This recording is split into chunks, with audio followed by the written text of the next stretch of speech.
जय जिजाऊ. प्रतिपचंद्र लेखे वर्धिष्णु विश्ववंदिता शासनो शिवशेषा मुद्रा भद्राय राजते. छत्रपती शिवरायांच्या तेजस्वी विचारांचे मूळ स्रोत, हिंदवी स्वराज्याचे पायाभरणी करणाऱ्या, स्वराज्य संकल्पनेला मूर्त स्वरूप देणाऱ्या राष्ट्रमाता राजमाता माँसाहेब जिजाऊ, संघर्षमय काळात स्वराज्याचे बीज पेरणारे, शत्रूंच्या तावडीत स्वराज्याची मशाल स्वाभिमानाने तेवत ठेवणारे श्रीमंत शहाजीराजे, मराठी मनातला धगधगता स्वाभिमान, महाराष्ट्राच्या देवळात ज्यांचे पहिले स्थान, त्यांचा इतिहास ऐकला तर डोळ्यात अश्रू आणि अंगावरती शहारे आल्याशिवाय राहत नाही असे एक बहुजन प्रतिपालक छत्रपती शिवाजी महाराज. वडिलांच्या पंढरीची मशाल हाती घेऊन स्वराज्यासाठी आपले आयुष्य असामान्य पद्धतीने समर्पण करणारे धर्मवीर, साहसी, पराक्रमी वीर छत्रपती संभाजी महाराज यांना माझा मानाचा मुजरा.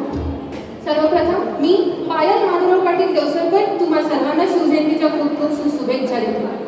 मित्रांनो, शिवाजी महाराजांबद्दल बोलायचं म्हटलं की नेहमी त्यांच्या तलवारींची गोष्ट होते, पण मी आज त्यांच्या तलवारींची नाही तर त्यांच्या विचारांच्या बाबतीत बोलणार आहे. कारण तलवार हे युद्ध जिंकते, पण विचार हे पिढ्या घडवतात. छत्रपती शिवाजी महाराजांचा जन्म अशा काळी झाला जेव्हा महाराष्ट्राची भूमी भयाने गप्प बसली होती, सत्ता परक्यांच्या हातात होती, अन्यायाविरुद्ध लढण्यासाठी कोणाच्या अंगात ताकद उरली नव्हती, सामान्य माणूस असहाय्य झाला होता. या काळात स्वराज्याचा विचार करणे हे केवळ बंडखोरीच नव्हे तर वेडेपणा समजले जात होते. पण छत्रपती शिवाजी महाराजांनी तो वेडेपणा स्वीकारला. त्यांना माहिती होतं, कारण अन्यायाविरुद्ध गप्प बसणे हीच खरी गुन्हेगारी आहे. 350 वर्षांपूर्वी महाराजांचं जे राजकारण होतं हे मूल्यांवरती आधारित होतं. महाराजांनी आपल्या मावळ्यांना, आपल्या सैन्यांना सांगितलेलं की शेतकऱ्याच्या पिकाच्या डेटालाही हात लागता कामा नाही. कोणत्या शेतकऱ्याच्या? फक्त आपल्याच राज्यातला का? नाही, तर शत्रूच्या राज्यातील शेतकऱ्यांना पण त्रास नको, त्यांचं नुकसान नको, त्यांचं कष्टाचं दाम त्यांना मिळायला हवं असं महाराज नेहमी म्हणायचे. महाराजांनी नेहमी सांगितलंय की कोणत्याही मंदिर, मस्जिद, चर्च किंवा इतर कोणत्याही धार्मिक स्थळांना धक्का लागता कामा नाही, अजिबात नाही. रवींद्रनाथ टागोर म्हणतात, भारत मुळातच हा देश नाना पंथांचा, नाना जातींचा, अनेक धर्मांचा, या सर्वांना एकत्र आणणं हे कठीण.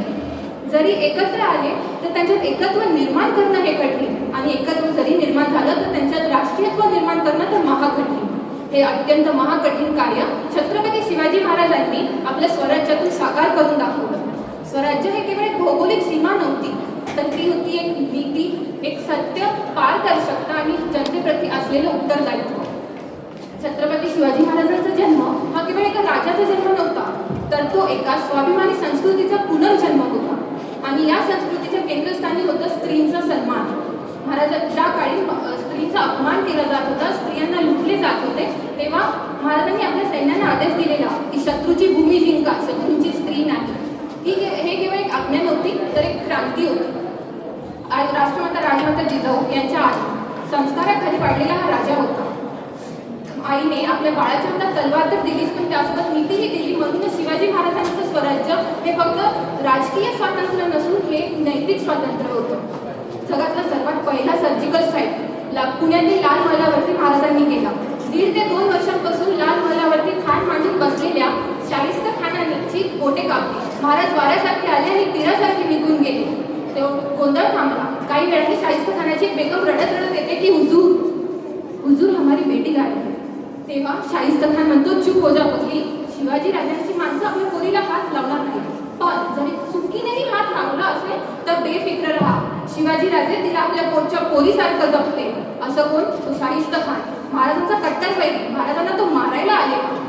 तो त्या काळचा तुर्किस्तानचा नवाब होता, औरंगजेबाचा तो सख्खा मामा. महाराजांनी नुकतीच त्याची बोटे कापली, आताचं रक्त अजून सांडत आहे. तो महाराजांविषयी असं बोलतो कारण त्यालाही माहिती त्या चंद्रावर देखील डाग असते, पण महाराजांच्या चारित्र्यावरती नाही. आणि हेच स्वराज्याचं चारित्र्य पुढे राष्ट्राचे चरित्र झालं.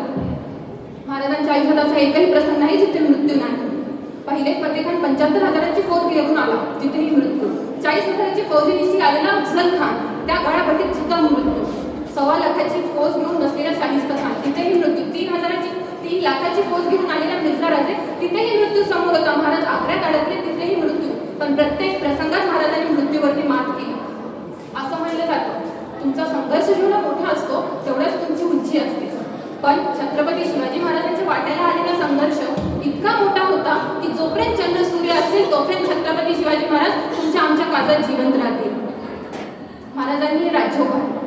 महाराजांनी या राज्याचं नाव शिवराज्य नाही ठेवलं. खरं तर ठेवलं असतं तर आपण पण महाराजांनी याचं नाव स्वराज्य ठेवलं. स्वराज्य म्हणजे स्वतःचं राज्य. आणि जेव्हा या मातीत होणारा प्रत्येक माणूस या राज्याचा नावाचा उच्चार करेल तेव्हा तो स्वराज्य, माझं राज्य, माझं आहे ना, मग मलाच लढलं पाहिजे, मलाच झगडलं पाहिजे, मलाच झुंजलं पाहिजे आणि मलाच मेलं पाहिजे, हे असा विचार सगळ्यांच्या मनात राहील आणि तेव्हा कुठे स्वराज्य स्थिर राहील, सुरक्षित राहील. महाराजांचं जेव्हा सिंहासन शिवराज्याभिषेकासाठी सिंहासन तयार करण्यात येत होतं, 32 म्हणजे सुवर्ण सिंहासन, तेव्हा महाराज आऊसाहेबांना म्हणतात, आऊसाहेब सिंहासन तयारच करायचं आहे तर असं करा की त्यावरती आमचे सर्व मावळे बसतील. कारण फक्त एक शिवराय छत्रपती होणार नाही तर या रयतेतील प्रत्येक जण छत्रपती असेल, हे राज्य रयतेचं असेल, असे हे भावना राजांची होती, असं हे प्रेम त्यांच्या मावळ्यांवरती होतं.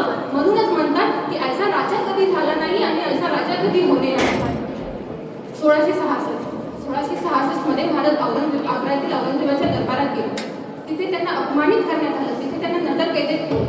तेव्हा बरेच लोकांनी महाराजांना म्हटलं की महाराज तुम्ही उघडबंड करा, महाराज तुम्ही हिंसा करा. पण महाराजांनी भावनेने नाही तर बुद्धीने विचार केला.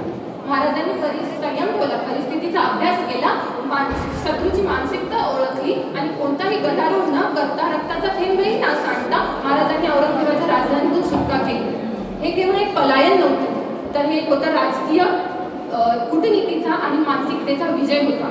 आज आपण काय पाहतो, अपमान झाला की लगेच राग, विरोध झाला की लगेच लढाई. पण छत्रपती शिवाजी महाराज आपल्याला शिकवतात की प्रत्येक अन्यायाविरोधात त्वरित हिंसा करणे हे शौर्य नाही. कधीच लढायचं, कधी थांबायचं, कधी शांतपणे मात द्यायची, हीच खरं राजकीय परिपक्वता. छत्रपती शिवाजी महाराजांचा सर्वात मोठा वारसा म्हणजे त्यांचं अदम्य साहस, म्हणजेच अनकॉम्प्रोमाइजिंग ब्रेवरी आणि चोख नियोजन. महाराजांनी कधी विनाकारण युद्ध केले नाही. त्यांना माहिती होतं कधी हल्ला करायला पाहिजे, कधी शांत राहायला पाहिजे. आणि त्यांना सर्वात महत्त्वाचं म्हणजे आपण नेमकं लढतोय कशासाठी हे त्यांना आधी अचूक जाण होती.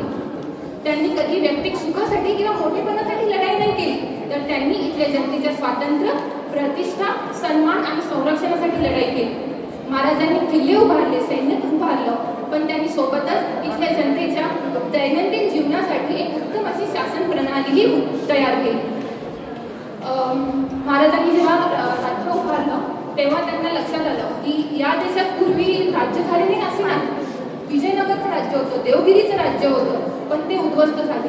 कदाचित हे जे आपण राज्य करतो तेही नाही, स्वराज्य हे चिरंतन राहिलं पाहिजे. म्हणून महाराजांनी विचार केला की महाराष्ट्राला नेमका धोका कुठून. तेव्हा महाराजांचं लक्षात आलं की महाराष्ट्राला धोका फक्त जमिनीवरनं नसून समुद्रावरनं आहे. हे आपल्याला मुंबईच्या 26/11च्या हल्ल्यातून माहिती की महाराष्ट्राला धोका जमिनीवरनं नसून समुद्रावरनं आहे. तेव्हा कुठे आपल्या लोकांना लक्षात आलं की 400 वर्षांपूर्वी जे महाराज सांगत होते ते खरं होतं. म्हणूनच सम्राट चंद्रगुप्तानंतर हिंदुस्थानचे सर्वात पहिले आरमार उभारणारे राजे म्हणून छत्रपती शिवाजी महाराजांचं नाव येतं आणि त्यांना आपण फादर ऑफ इंडियन नेव्ही म्हणून ओळखतो. यातून आपल्याला कळतं की महाराज तलवार उचलण्याआधी लोकांमध्ये स्वाभिमान जागवायचे. त्यांनी सांगितलेलं की हे राज्य कोणत्याही बादशाचं नसून ते राहणाऱ्या रयतेचं आहे. त्यांनी कोणत्याही शेतकऱ्याच्या पिकाचं नुकसान केलेलं नाही. स्त्री सन्मानाशी कुठलाही तडजोड नव्हता आणि धर्माच्या नावाखाली कोणत्याही अन्यायाला स्थान नव्हते. ही कल्पना, ही विचार रचना अनेकांना आज खूप जड जाते, पण महाराजांनी ते 350 वर्षांपूर्वी प्रत्यक्षात आणली. महाराजांनी महसूल व्यवस्था सुधारली, महाराजांनी किल्ले उभारले, सैन्यांना शिस्त लावली. महाराजांनी नेहमी मी राजा आहे असं कधी वागणं नाही केलं, तर महाराजांनी मी जबाबदार आहे असं वागणं केलं. त्यांनी सांगितलेलं की राजा फक्त सिंहासनावरती बसण्यासाठी नसतो, तर तो इथल्या जनतेच्या सुखादुःखासाठी लढण्यासाठी असतो. महाराजांच्या प्रत्येक युद्धाच्या मागे स्पष्ट उद्देश असायचा, तो म्हणजे स्वराज्याचे रक्षण आणि रयतेचे संरक्षण. आज मला तुम्हा सर्वांना विचारायचं आहे की जे महाराजांची नीती, त्यांचं स्वाभिमान, त्यांच्या जनतेप्रती असलेल्या जबाबदारीचे आपण खरंच वारसदार आहोत का? कारण आता इथे जिथे उपस्थित आहेत त्यातील काही लोक महाराजांचा आता गजर करतील आणि हेच संध्याकाळी महाराजांच्या स्मारकासमोर डीजेच्या अवतीभोवती दिसतील. आपण म्हणतो की महाराज परत यायला हवे, पण मला नाही वाटत की महाराज परत यायला हवे. तर महाराजांसारखी माणसे तयार होण्याची गरज आहे. महाराजांचा विचार स्वतःमध्ये प्रेरून घेण्याची माणसे होण्याची गरज आहे. फक्त शिवाजी महाराजांचा जयघोष करणे ही शिवभक्ती नाही. फक्त महाराजांसारखं दाढी वाढवणे, चंद्रकोर लावणे, भगवा गमचा फेटा हे सगळं शिवभक्ती नसून महाराजांच्या विचारांसाठी उभा राहणं ही शिवभक्ती आहे. कारण महाराज फक्त एक इतिहास नाही, तर ते एक विचार आहे, ते एक स्वाभिमान आहे, ते एक जबाबदारी आहे. आणि जोपर्यंत ही विचारधारा आपल्यात जिवंत राहील तोपर्यंत छत्रपती शिवाजी महाराज जिवंत राहते आणि त्यांनी हे उभारलेलं स्वराज्य पिढ्यानपिढ्या प्रेरणा देत राहील. एवढं बोलून तुम्हाला सर्वांना पुन्हा एकदा शिवजयंतीच्या खूप खूप शुभेच्छा देते. जय हिंद, जय शिवराय, जय शिवराय.